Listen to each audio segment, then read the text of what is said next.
Duula biyya baraaruuf mootummaan Itoophiyaa taasise hordofuun dargaggoonni kutaalee biyyattii garaagaraa keessatti argaman raayyaa ittisa biyyaatti makamaa jiraachuun ni beekama. Haaluma kanaan dargaggoonni wayita eebba loltootaa giddugala leenjii loltummaa bulbulaatti argannee dubbisnee jaalala biyyaaf qaban irraa ka'uun maatii tokko keessaa 3 ta'anii raayyaa ittisa biyyaatti kan makaman dargaggoonni godina Wallagga Lixaa Aanaa Yuubdoo, dargaggoo Qabbannaa Waaggaarii, Abiraamuu Waaggaarii fi Shumanaa Waaggaarii diina waggoota 27f biyya nyaachaa ture dhabamsiisuuf onnee guutuun raayyaa ittisa biyyaatti kan makaman ta'uu dubbatu. Raayyaa ittisa biyyaatti akkan makamee yookaan akkan hojjedhu wanti godhe onnee kootii tokkommoo aariidha jechuudha. Maaliif juuntaan biyya kana Itoophiyaa akka kanaan dura ajjeesaa turte, saamaa turte, har'a immoo utuu hin jiru diinni Itoophiyaa saamuu qabdu, ajjeesuu qabdu, guma kanaan dura seen nurratti hojjetaa turte, har'a immoo taraa keenya irratti hojjechuu qabna jennee kaayyoodhaan harka wal qabannee tokkummaadhaan obbolaa nama 3 taanee mana tokko keessa kaanee jirra. Juuntaan biyya keenya saamaa ture waggaa 27 biyya keenya darareera, saameera, qabeenya inni qabu irraa waraseera, ajjeeseera. Kanaaf nun akka obbolaatti jechuudha nama 3 taanee kan iddoo kana murannoodhaan dhumnee fi biyya keenya kana utuu nu jirru maatiin keenya utuu nu jaallatanii utuu isaan nutti bu'anii biyya keenya kana mootummaa kana cina dhaabbanne biyya keenya bilisoomsuu qabna. Juuntaa biyya keenya keessa jiru kana barbadeessinee baasuu qabna jennee diina keessaa balaan Itoophiyaa saamaaru kana dhabamsiisuu qabna jennee kutannoodhaan iddoo kanatti argamne raayyaa ittisa biyyaatti makamnee jirra. Aariin natti dhaga'ame waggaa 27 juuntaan kun biyya kan saamaa kan ture dhokatee mul'atee tun taane dhokatees mul'atees kan biyya jeeqaa jiru biyya kana kan inni goolaa jiru. Garuu juuntaa kana nuti immoo balleessinee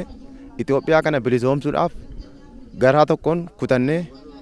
juuntaa dhabamsiifnee Itoophiyaa kana bilisoomsuudhaaf nuti ammayyuu taanaan mootummaa kana cina hiriirree mootummaa kana wajjiniin harka wal qabannee mootummaa kana wajjin mari'annee juuntaa kana lafarraa barbadeessuu qabna. Haaluma wal fakkaatuun godina Shawaa Lixaa Amboo irraa obbolaan shamarranii maatii tokko keessaa 2 ta'anii raayyaa ittisa biyyaatti makaman Caaltuu Tashoomee fi Birqee Tashoomee giddugala leenjii loltummaa bulbulaatti arginee dubbisnee utuu nuti lubbuun jirru biyyi keenya hin diigamtu jennee raayyaa ittisa biyyaatti makamne jechuun dubbataniiru. Lammii keenya baay'ee dhumee naan garaan keenya nu aaree achumaan kaanee juuntaa biyya ari'uuf juuntaarra deemna jennee murteeffannee kaayyeeffannee dhumne. Waamichi kun nuufis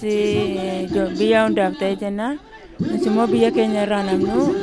jennee dhumne. Obbolaan 3 waamicha birmadummaa biyyaa kabachiisuuf mootummaan taasise hordofuun raayyaa ittisa biyyaatti makaman kunneen dargaggoonni umuriin isaanii ga'e hunduu raayyaa ittisa biyyaatti makamuun diina keessaa fi alaan biyya keenya miidhaa jiru akka qolatan gaafataniiru. Dargaggoota akka keenyaatiif numa ilaalanii onnee akka horatanii onnee akka godhatanii biyya isaaniitiif akka isaan dhaabbatanii diinni akka inni biyya hin seenne biyya akka eegan namoonni mana jiran namoonni iddoo aanaarra ganda jiran akka isaan biyya eegan malee biyya balleessuudhaaf biyya diiguudhaaf namoonni keessa socho'an yoo jiraatan numa ilaalanii onneedhaan kutanne kaane waan ta'eef waan raasessu nu qabnu waan ta'eef kutannoodhaan akka biyya eegan malee akka olola biraa haasa biraa keessa akka hin galleen dhaamsa kana dhaamaa fi akkuma keenya immoo kutannoodhaan hojii kanatti galanii dhufanii leenji'anii hojii kana akka nu wajjin nu faana hojjetan feena. Warra obbolaa keenya ta'an warra kan biroo jechuudha fakkeenyi nu taanuu fi zimmeedhanii mana ciisutu hin taane diina keessaa balaan Itoophiyaa saamu kana calchisanii ilaalutu hin taane karaa banuufiitu hin taane mootummaa faana dhaabbatanii raayyaa ittisaa faana hiriiranii